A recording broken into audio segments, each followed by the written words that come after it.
Obrigado por nos apoiar, nos ajudar a continuar existindo e a crescer. Ajude-nos a levar essas experiências luminosas para o máximo de pessoas possíveis.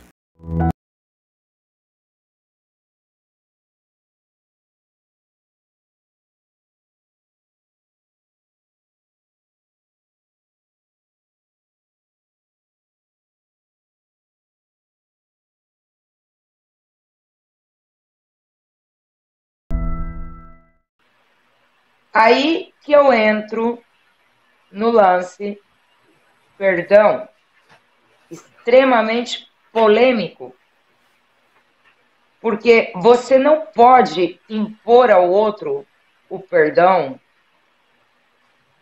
porque não existe perdão sem arrependimento.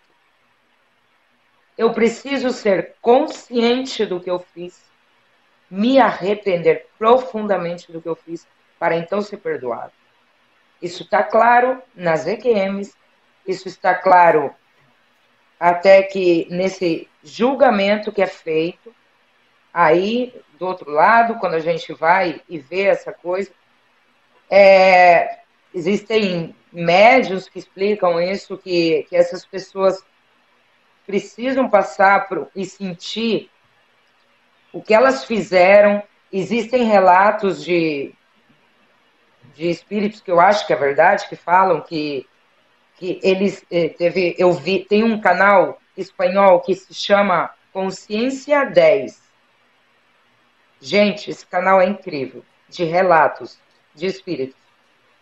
Então, eu ouvi lá um relato de um falando assim que foi feito, são cartas psicografadas, e falou que ele foi um assassino, e quando ele chegou, que ele partiu, que ele ficou numa escuridão imensa, que é o que muita gente relata, essa escuridão na EQM, né? Que passa primeiro por essa coisa escura e tal.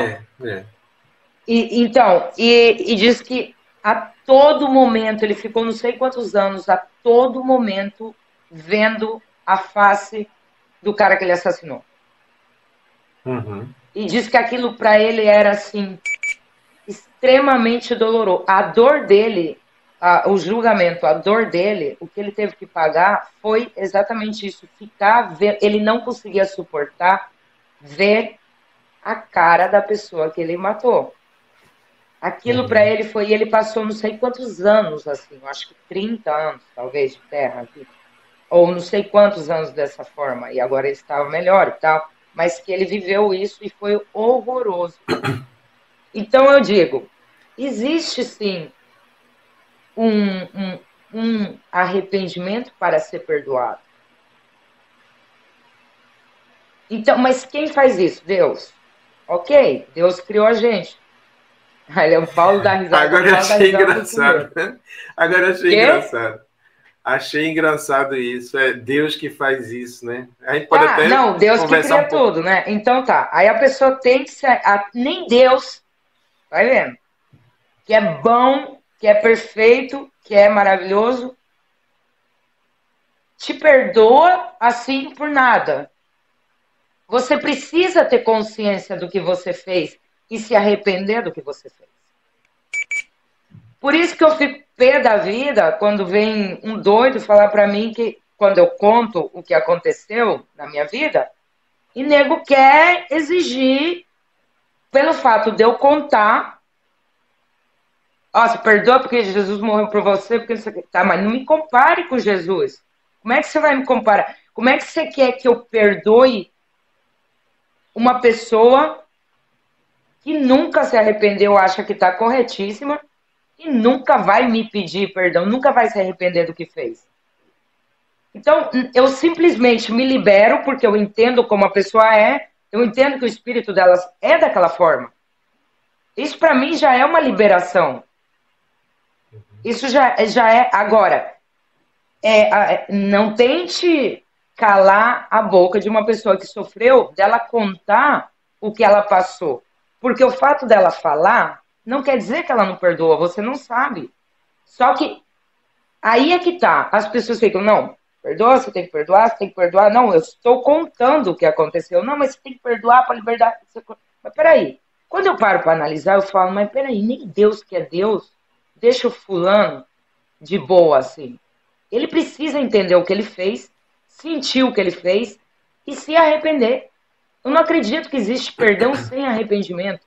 Uma coisa que você faça comigo, uma coisa horrível, e depois você tenha profundo sentimento daquilo que você fez, aquele profundo arrependimento e compreensão do que você fez, do que eu fiz, se eu ir até você e falar assim, cara, me perdoe. Realmente, me perdoe de verdade. Eu tô mal, me sinto mal pelo que eu fiz com você. Então, claro, esse perdão é merecido. Agora, não adianta nada eu bater na sua mulher, bater nos teus filhos, passar na frente da tua casa, roubar teu carro, passar na frente da tua casa todo dia buzinando. Você vai me perdoar? Pelo amor de Deus, não vai. Então, as pessoas têm que saber que tem não é tão simples assim a coisa, é mais complexa. Tem uma complicidade aí, eu já parto lá para o mundo espiritual e eu falo, não, peraí. Se essas pessoas passam por um julgamento, se existe um julgamento, que elas mesmas sentem na pele delas, ou no espírito delas, o que elas fizeram, o que o outro sentiu, e elas se arrependem de verdade, então elas estão liberadas daquilo, tem que ter um arrependimento para então ter um perdão. Pelo menos esse é o entendimento que eu tenho, que eu entendi. Talvez eu esteja errado, com certeza. Isso pode acontecer de outra. Mas o entendimento que eu tive nesse momento, depois de ver tudo isso, e esse massacre que as pessoas têm, assim, pessoas que entram às vezes no canal e tal, e falam essas coisas sobre as vítimas de psicopatas, sem saber o que elas passaram. Cara, é que não é tão fácil assim. Aí fala a Bíblia de Gênesis, Apocalipse para você. E te compara com Jesus, achando que você... Eu acho um insulto querer me comparar no sentido de falar, porque não tem a mesma... Jesus é Jesus, meu Deus. Jesus ele é ponto alto da evolução. Como é que você vai me comparar com ele? Eu sou um ser humano. Eu tenho também o direito, não faz parte da minha experiência, talvez, sentir ira, sentir ódio, sentir saudade, sentir amor, sentir frustração. Tudo faz parte da evolução, não é? Então, como é que fica isso? Olha, eu acho que você tem total razão de discordar dessa ideia de que a gente tem que perdoar o outro porque... Eu até costumo dizer sobre um frei que falava, um frei que foi meu amigo, né? Ele dizia uma coisa que eu nem concordo, mas eu achava engraçado. Ele dizia, olha, os seres humanos são uns desgraçados, mas eu tenho que perdoá-los, senão eu me lasco. Ele dizia, ele era aqui do Nordeste, né? Falava assim. Mas é assim, não é assim. O perdão, ele não acontece por obrigação. Ninguém consegue perdoar ninguém, porque senão Deus não vai lhe perdoar e você vai para o inferno. Isso não é o perdão verdadeiro, né? Você pode até dizer, tá, eu perdoo, mas no fundo você não está perdoando, porque você ainda está sentindo aquela dor. Você ainda está sentindo o desejo de vingança, o desejo de que aquela pessoa se dê mal, porque ela fez mal a você, então ela merece o mal. Você jamais pode exigir de uma pessoa que está numa situação dessa esse perdão. Isso é até uma crueldade, isso é uma falta de altruísmo, né? de compaixão. A pessoa que está sofrendo, como sofre uma pessoa que tem pais narcisistas, por exemplo, que é espancado, que é humilhado, que é colocado para baixo, que você tem que acolher essa pessoa, tem que acolher, tem que dar proteção, tem que dar força para ela se libertar dessa situação. É a primeira coisa, a única coisa que você pode dar para ela é força, saia dessa situação.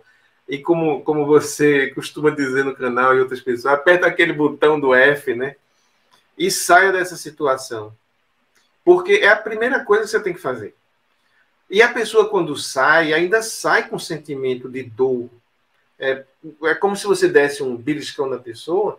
Primeiro, saia dessa situação. Segundo, a dor ainda está lá. Como é que a dor, ainda estando lá, você pode pensar em perdoar a pessoa que acabou de agredir? Não está na hora. Você tem que acolher essa pessoa.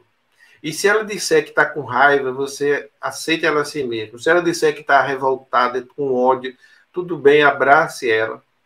Proteja. É o que você pode fazer. Agora, exigir perdão de uma pessoa dessa nessas circunstâncias é uma ignorância. O perdão, ele é uma coisa que acontece quando você consegue, depois de muito tempo, você sai de uma situação dessa, você consegue, depois que a dor passa, depois que você bota para fora tudo aquilo que você queria, tudo aquilo, você bota a boca no trombone e manda aquela pessoa para PQP e tudo mais, pode ser quem for. Chega um ponto que você diz, poxa, eu acho que eu já botei para fora toda a minha raiva, todo o meu ódio. E agora? Para onde é que eu vou? É nessa hora que talvez haja um espaço, aquela história do esvaziar o pote. Enquanto o pote está cheio de ressentimento, de raiva, de ódio, de rancor, de desejo de vingança, você não pode botar nada dentro. Como é que você pode botar um perdão ali dentro? Não cabe, não entra. Tem que esvaziar aquilo. Então a primeira coisa a fazer é botar para fora. E é o que você faz nesse canal seu, é o que você dá a oportunidade das pessoas fazerem. Bota isso para fora, bota para fora. Esse ódio, esse rancor, essa raiva. Saia dessa situação. Primeiro salva a pessoa, depois dá a chance dela desabafar, botar para fora o que ela tiver que botar.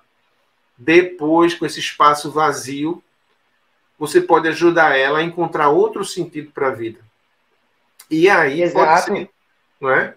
Vai chegar um ponto que não. Por isso que eu comecei a tentar pegar um lado mais assim.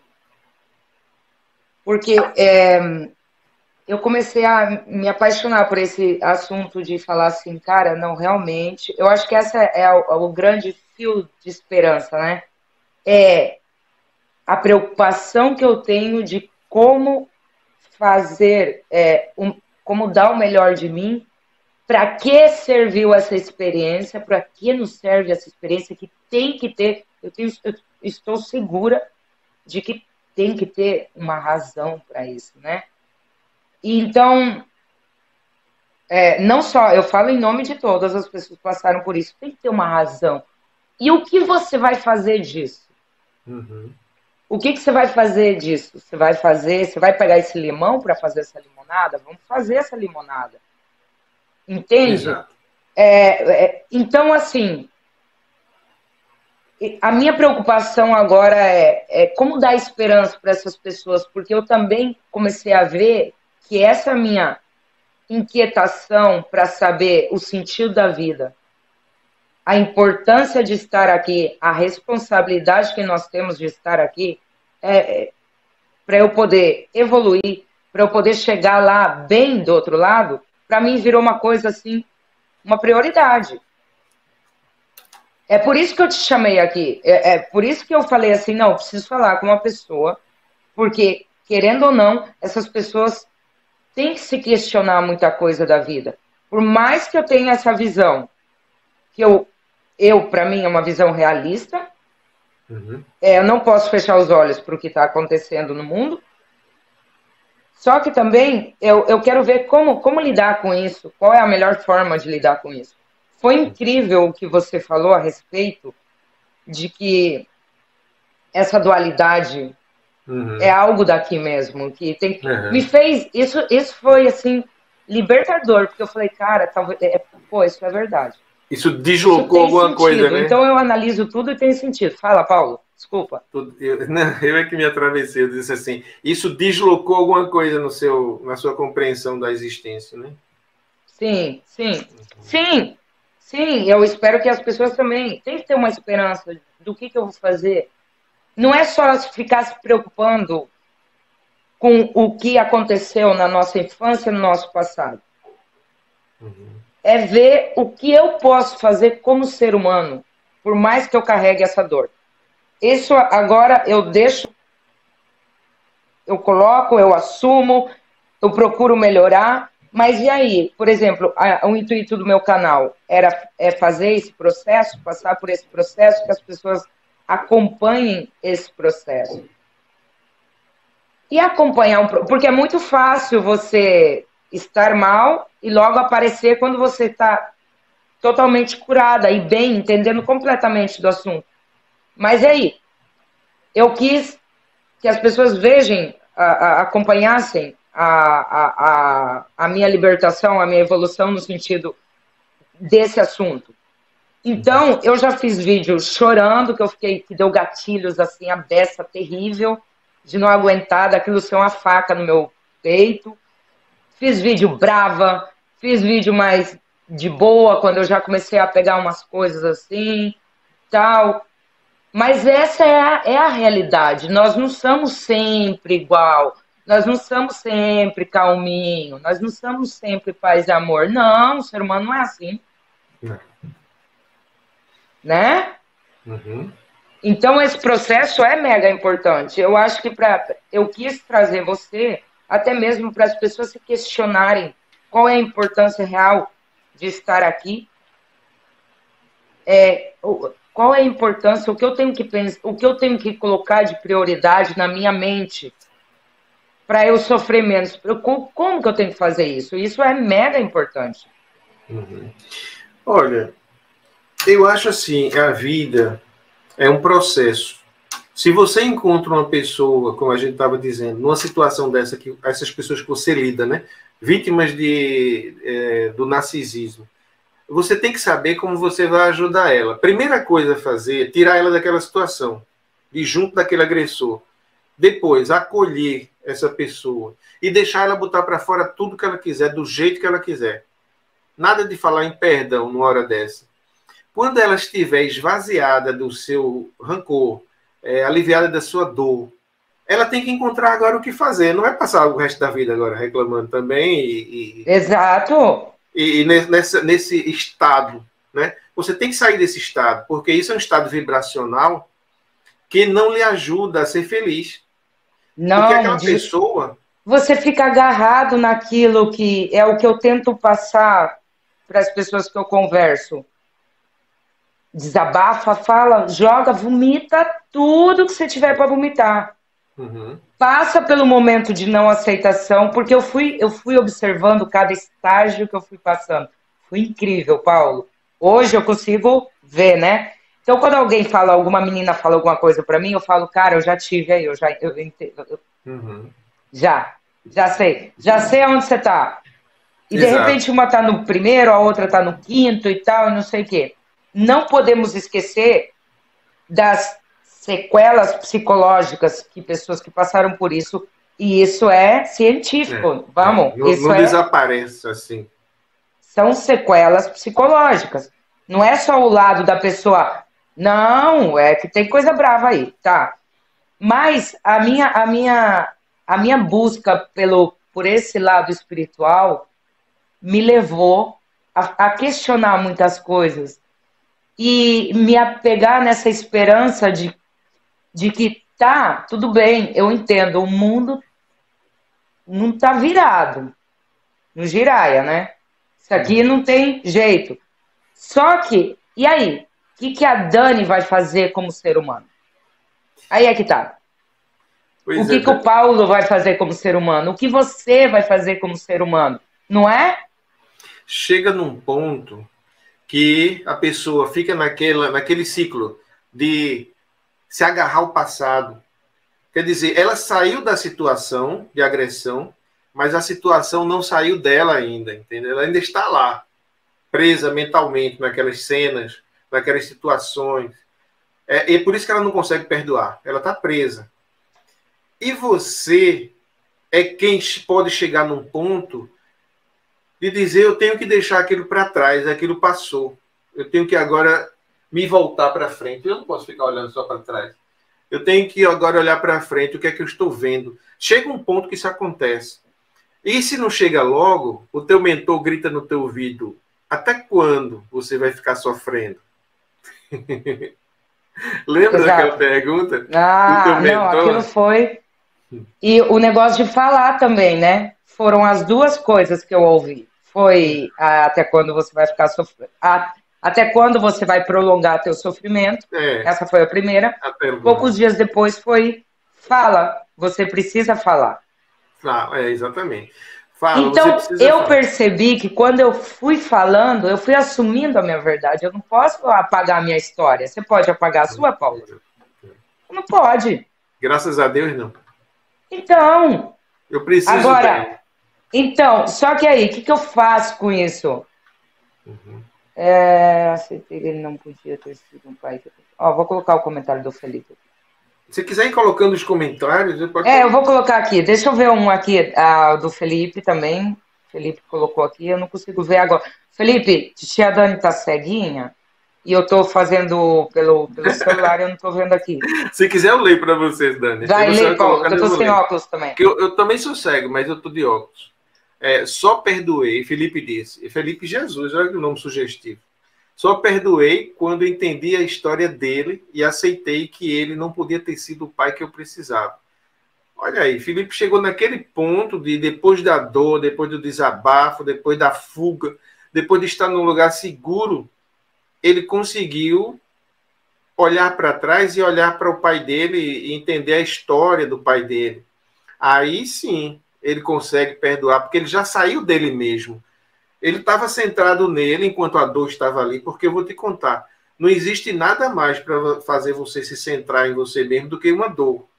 Se você estiver sentindo uma dor em qualquer parte do corpo, você só pensa nela, não pensa mais em outra coisa. Sim. Quando a dor passa, você pode então olhar para o outro que lhe agrediu. E, por que esse cara me agrediu? Você já está num lugar seguro, já pode pensar nisso. Aí sim, você abre um espaço, aquele espaço vazio já, para você colocar mais alguma coisa dentro, que é a compaixão. É olhar para ele com um olhar de compaixão. Entender, ele era assim porque ele passou por isso, por isso, por isso. E agora eu consigo entender que ele não podia ter sido o pai que eu esperava que ele fosse, ou que eu precisava que ele fosse.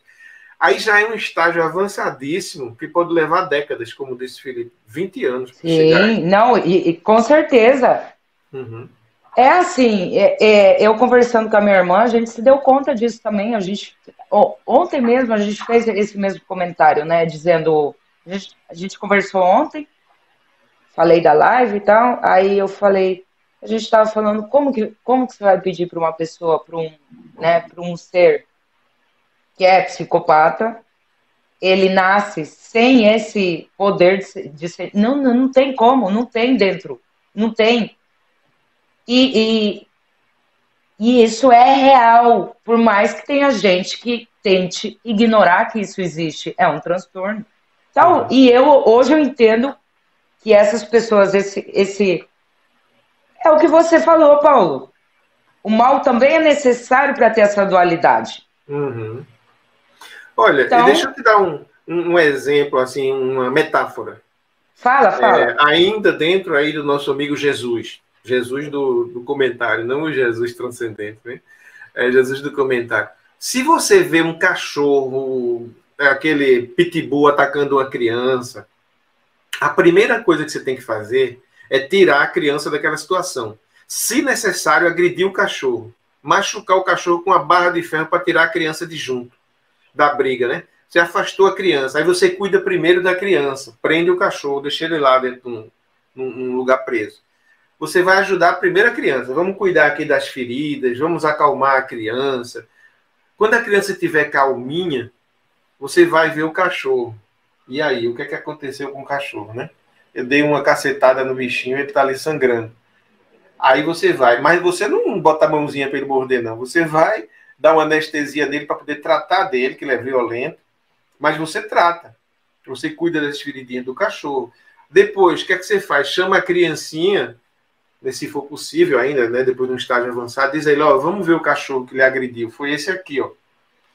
Vamos ver como é que ele tá, vamos ver se a ferida da cacetada que eu dei nele melhorou, porque ele ficou ferido também. Aí você vai despertando na criança uma compaixão pelo cachorro que agrediu ela. Isso hipoteticamente, né? Tem que considerar os traumas, como você disse. Tá? Estou simplificando a história. Mas aí você pode, a criança, um dia, desenvolver um afeto por aquele cachorro. Entender que ele era irracional, que a raça dele levou ele a fazer aquilo, que ele era um cachorro que vivia preso e por isso era violento, que tinha alguém que instigava aquele cachorro todo dia, e era uma criança. Então ele passou a ver a criança como um agressor. E aí começa a entender a história do cachorro. Mas você não deixa de amar o cachorro, entende? Por ele ter agredido. Você desenvolve até uma compaixão pelo cachorro. Mas isso é um estágio avançadíssimo. Depois de curar a ferida do menino, de passar o trauma, de separar a briga, aí você volta para o cachorro. Mas tudo é um processo. Então, você adora cachorro, eu sei, né? Então, Amo. Você não vai jamais dizer friamente, depois de tudo passado, vamos agora, meu filhinho, dar um tiro naquele desgraçado que ele fez isso com você. Aí você dá um tiro no cachorro. Isso seria um absurdo. Você vai cuidar do cachorro. Agora, se necessário, você vai manter aquele cachorro preso, para ele não agredir mais ninguém. Você tem que proteger as pessoas do cachorro. Mas você não vai deixar de morrer de fome, você não vai deixar de morrer de sede, você vai tratar dele quando ele estiver doente. Então, cada um no seu quadrado. A criança solta, o cachorro preso, para que aquela agressão cesse. Mas a gente não precisa ter ódio de ninguém nesse processo, nem da criança, nem do cachorro. Aí chega naquele estágio de Jesus Cristo, já não é mais o Jesus aí do comentário, é o Jesus da cruz, que olha para aqueles que estavam agredindo ele e diz assim: Pai, perdoai-os, porque eles não sabem o que estão fazendo. Mesmo eles estão naquela situação de agressão. Mas aí, como você diz, é Jesus. Mas vamos pensar um pouco sobre esse Jesus. Eu quero aproveitar agora um pouco e pensar. Vamos pensar o que é Jesus. Espera aí, deixa eu fazer aqui uma colocação aqui. O povo vai me xingar, Paulo. Gente, vocês ficam boazinhos comigo, viu? Não me xinga, não. Deve ter gente me xingando aí com essas coisas que eu tô falando também. Tem nada, o povo te adora. Que isso? Peraí, Paulo, antes de tudo, cara, tem um... Gente, só diferenciando, é muito importante isso que eu vou falar. Vamos diferenciar. Tem muita gente falando aqui, né, a gente não está falando de erros, desse conflito que o Paulo teve com a mãe dele, que foi coisas pontuais e nada. A gente está falando de coisa muito mais grave. Nós não estamos falando só, por exemplo, tem um comentário aqui que eu vou colocar que eu achei o máximo. E é assim, o alcoolismo é aquela dor. Meu pai também era alcoólatra. Então, o alcoolismo é aquela dor assim que a pessoa tem de não conseguir resolver e ela se joga no álcool. Quando eu me refiro a esse tipo de pai e mãe que a gente reclama, que a gente fala, eu estou falando de um transtorno de personalidade narcisista ou psicopata.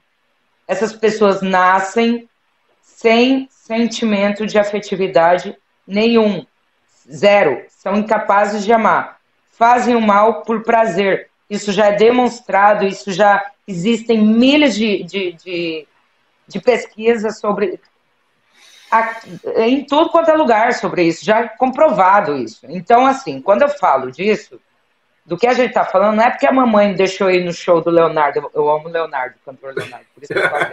Não é porque a mamãe deixou ir no show do Leonardo no fim de semana que eu vou ficar brava com ela. Entende? Não é isso, é uma coisa muito mais profunda, é um prazer no mal. Que daí eu acho que entra, aproveitando o gancho, caramba, vou fazer uma live na quarta-feira de manhã, 10 horas da manhã no Brasil, mas vai ficar gravada, tá? Por causa do fuso horário, a gente não tem como fazer outra hora. Com a doutora Luciana, que é uma terapeuta especialista no transtorno, Paulo, e sobre o que tem por trás disso. E o nome da live que eu tenho que colocar, tenho que anunciar, o nome da live vai ser Existe Seres Sem Almas? Então ela vai falar desses seres sem alma realmente. Uhum. Eu acho que daí que entra também esse instrumento usado pelo universo para poder fazer mal para o outro e para ver até onde o outro vai. Existe, não podemos dizer que não existe. São seres que têm filhos também. Olha só o que a Tânia colocou aqui. Caramba, Paulo, lê aí que eu tô cega. Meu pai... Ela colocou do pai dela, alcoólatra. Incrível isso. Tânia, minha amiga, tudo bem? É minha amiga. Foi ela que deu entrevista no nosso canal. Tudo bem Eu com ouvi ela você? falando aí. Meu pai fez toda a família sofrer por causa do alcoolismo. Depois do seu desencarne, achamos cartas escritas por ele, onde relatava a vida sofrida que teve desde a infância. E eu o perdoei. Aí quando você se volta para. Você chega num ponto que consegue se voltar para o agressor Mas e olha que começar. dó. É. Você imagina o sofrimento desse homem interno? Uhum. Se ele escrevia, Tânia, se ele falava, se ele tinha esse alcoolismo todo, é porque ele não conseguia, igual meu pai, ele não conseguia colocar para fora tudo o que ele tinha. Talvez a frustração como um pai de família e tudo isso, né? Uhum. E então, mas ele tinha o alcoolismo, que era aquilo que A fuga, né? desencadenava esses maus tratos, né? Além Essas de ser a coisas. fuga, ele A fuga, liberava a a fuga agressividade dele, reprimida. a fuga dele aprisionava a família. Isso, exatamente. Mas ele tinha isso, a frustração dele, essa coisa. Os psicopatas e narcisistas, eles não têm isso, Tânia. Eles não precisam de vício, nem de bebida, nem de nada. Normalmente são extremamente religiosos, aquela figura também muito, muito puritana, aquela figura de muito, muito. Você nunca vai ver um narcisista, um psicopata se apresentar diante de você como uma pessoa ruim. Não, ele se apresenta como um amor de pessoa, como uma pessoa perfeita. Você está entendendo? Muito inteligentes, são extremamente inteligentes.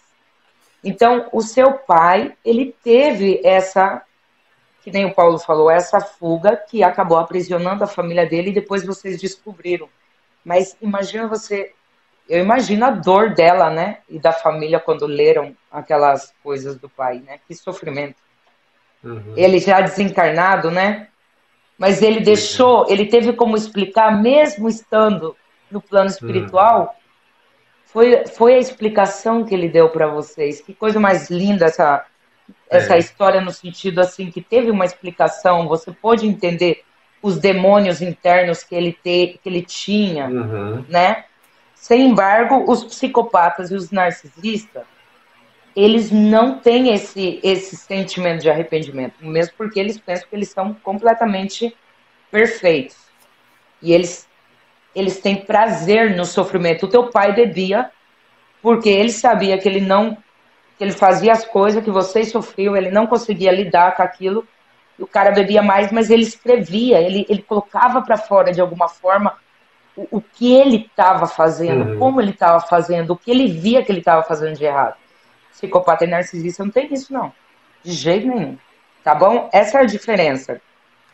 Fala aí, Paulo, que você ia falar de Jesus, e eu falei que Jesus... Eu ia fazer uma pergunta. Sim. Não, é o seguinte, também quero falar sobre os psicopatas e narcisistas, já que você falou neles agora, antes de falar de Jesus. A gente não sabe por que eles existem. A gente não sabe por que eles tiveram que vir ao mundo dessa forma. Mas o que é que a gente sabe? Eu acredito, né, pelos relatos de EQM, pelas tantas coisas que a gente já viu, de que nada é imperfeito. Nada existe que não precisasse existir. E que tudo está na mais perfeita ordem, apesar de parecer o caos. Por exemplo, lá na cidade sitiada na Ucrânia, bombardeada, onde 90% dos edifícios já foram atingidos por alguma coisa, e 40% estão totalmente destruídos, o caos é total, do ponto de vista de quem está lá dentro ou de quem está aqui encarnado. Sim. Mas se você sair do corpo, no EQM, e olhar para aquilo, você vê que está tudo na mais perfeita ordem. Quer dizer, tudo faz parte de uma ordem muito maior, e quem está muito perto não consegue enxergar que ordem é essa. Mas quem está fora vê e volta com essa mudança de visão de mundo e diz, olha, aqui não tem nada de errado. Não é que aquilo tenha que acontecer e que a gente tem que aceitar aquilo como uma coisa boa, não. É a história do cachorro que eu falei. A gente tem que evitar que isso aconteça. A gente tem que prender o cachorro, tem que salvar a criança. Mas não quer dizer que aquilo foi um acidente, porque não existem acidentes. Existe uma grande ordem universal e uma experiência que a gente tem que passar aqui na Terra. Então, os psicopatas, os narcisistas, eles vêm à Terra por alguma razão. A gente não sabe por que razão é essa. Nem eu ousaria tentar aqui dar nenhuma explicação para isso. De jeito nenhum, eu não alcanço isso. Mas existe uma razão. E se a gente for pensar mais profundamente, eles são muito mais... Eles têm talvez uma razão muito mais séria para ser o que são do que um alcoólatra que sofreu na infância alguma coisa que levou ele a ser alcoólatra. Porque o alcoólatra ainda tem cura, o psicopata não. Não tem. O narcisista não. Não, não tem. Então imagine que desgraça você vir ao mundo como um psicopata, né? A gente só vai entender isso depois. Mas isso é horrível, isso deve ser terrível para ele. Eu não sei por que isso tem que acontecer. Eu só acredito que nada existe nesse mundo que não faça parte de uma ordem maior, certo? Eu só estou assim colocando aqui a minha visão, porque a gente não pode colocar exceções. Não, tudo pode ser compreendido, menos o psicopata. Não, o psicopata também precisa ser compreendido. Agora, é mais difícil de ser. Principalmente pelas vítimas dele. Tá, mas é como... Mas... assim... talvez sejam instrumentos mesmo do universo. Olha o que o Felipe colocou aí. Felipe, essa questão vai ser conversada na quarta-feira com a doutora Luciana, porque isso é real, o que você está falando. É extremamente real. Eu pude perceber em homens que eu conversei. Tanto é que vai ser explicado o tema entre os heterossexuais, como os homens, né, héteros, abordam esse tema, porque do homem é muito cobrado o tema de você tem que ser macho, você tem que aguentar, você tem que não sei o que, você não pode chorar. Essa palhaçada toda que a gente sabe que não é assim, é ser humano.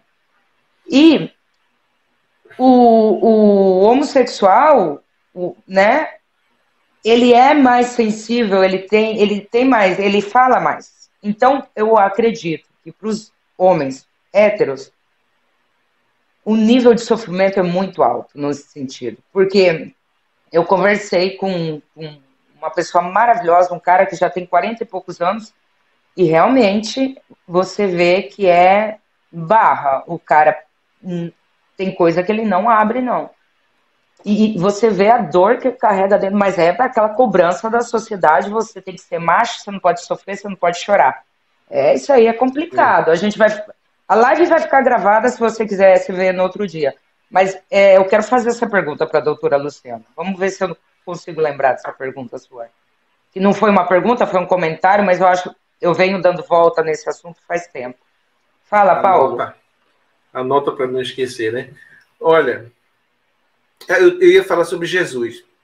Só lembrando, você gostou do vídeo? Inscreva-se em nosso canal, dê like, comente, divulgue para seus amigos, ok? Obrigado.